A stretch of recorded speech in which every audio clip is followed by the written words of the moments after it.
So way back in 2010, I was seeing this girl. I was, to say the least, a little obsessed. I don't think my friends knew exactly how involved I was and how obsessed I was. I was just gonna go ghost on all social media. I was gonna wife this girl, basically never gonna talk to another girl for the rest of my life. Pretty much grow a belly and then have like those Velcro open toe sandals that I could just walk around in the weekend because, you know, I'm doing husband things. You know, I'm wifed up, I'm a dad, and I don't have time to hang around doing dumb shit with you. At the time, being 21, my biggest problem was not having a car. For all you kids watching, this wasn't like today where you can just hop in an Uber and go. Like back in 2010, the only way around was you were either busing or you were taking a taxi, and taxis were expensive. To give you kids an example, say you were leaving your house to go to the mall and the mall was like 2 kilometers away from your house. Your taxi ride would cost you anywhere between $900 and $4,000.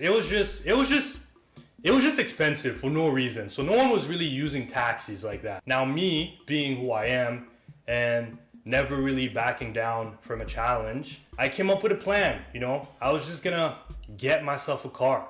Now me being 21, I just didn't have the means to buy a car. But I wasn't gonna let that stop me because like I said, I'm supposed to marry this girl. I'm doing whatever it takes to get myself to the altar. I was working at JP Morgan Chase. The plan was to get myself a car, to go on a date with her, swoop her off her feet. From there, I think we were supposed to get married like the next day. I don't really know the details, but I think that's where it was heading. It was a Saturday. I've gotten paid for my job, $1,100. I went on Kijiji and I clicked cars under 5,000. And there it was. It was this 1999 Acura EL, green. It had leather, sunroof. There was like a whole lot of rust on the rims. That was the one. Remember, I got paid $1,100. The guy's asking $1,300. So I call my friend Nick and I get a ride with him to go see that car. I show up, I see the car, I drive around for a bit, and I look at the guy and I'm like, I'll give you $1,000. The guy's like, sold. Now I have $100 left in my pocket. Before we make the deal, the guy's like, so we need to go to the license bureau and I'm gonna sign the car over to you and etc. etc. And I was like, hold on, bud, relax. I don't have time for all this. I need to go take my girl on a date. Prior to going to check out the car, I went in my dad's garage and I got like this old license plate that he had from an older car. It had like the T at the top corner for temporary. If you don't know, if you don't live in Canada, essentially temporary means that you're allowed to drive the car for a certain period of time until you get like your paperwork in order. That's your safety, your E-tag, all this shit that I was not concerned about. So I took the license plate, I put it in the back of the car, and then I left. And the whole time me and Nick on the way back, we're celebrating. We're like, yo, we got the car, or you got $100 left. You're gonna take her on a date. She's gonna fall in love. And then you're gonna have kids probably by next Thursday. We're celebrating. I'm happy. So I drive home and then I remember I texted her and I'm like, yo, what are you saying? Oh, I'm just at home, she's being cute. Whatever, she's at home. And I'm like, how about you and I go on a study date? She's like, how are we gonna get there? And I'm like, oh, how are we gonna get there? I'm gonna come pick you up.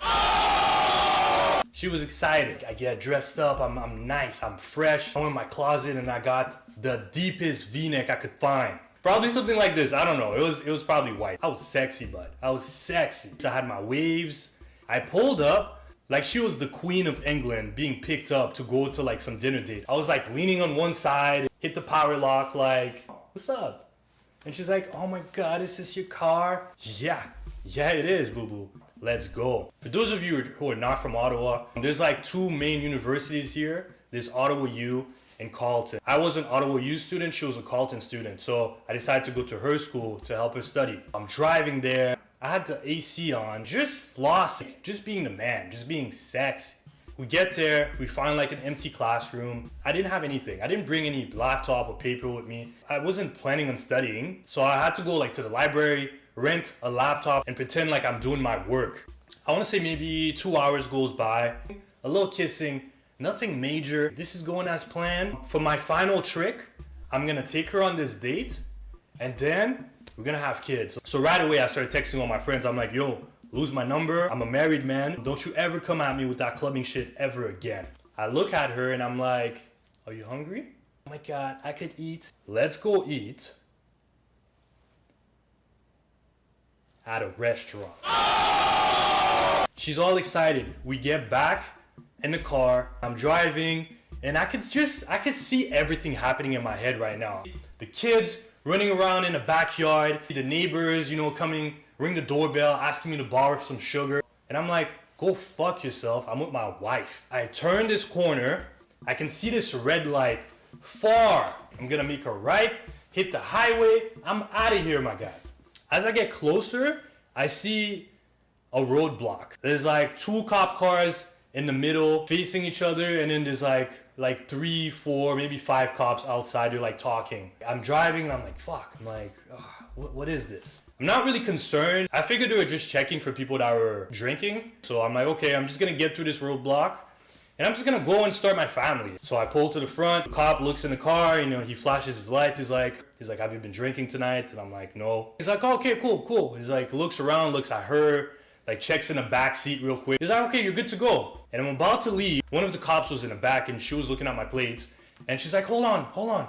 So I stop. She comes around and she's like, yeah, you have like a temporary license plate. So do you have like the paperwork? I'm like, yeah, give me a second. I'm like trying to pull something out of my ass the whole time. So I turn around and I put my best Denzel face on. I think it went something like, oh my God, I must have forgot my papers at home. Cops, I get out the car. Start questioning me to like, where'd you get this car? Is this car yours? Is it insured? I tell them the story.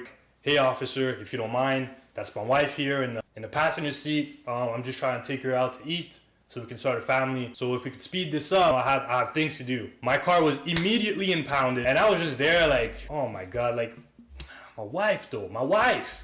Tow truck came, impounded my car. And the whole time she's just looking at me like so unimpressed. I just remember being like so disappointed. I just had to get to this light, turn right.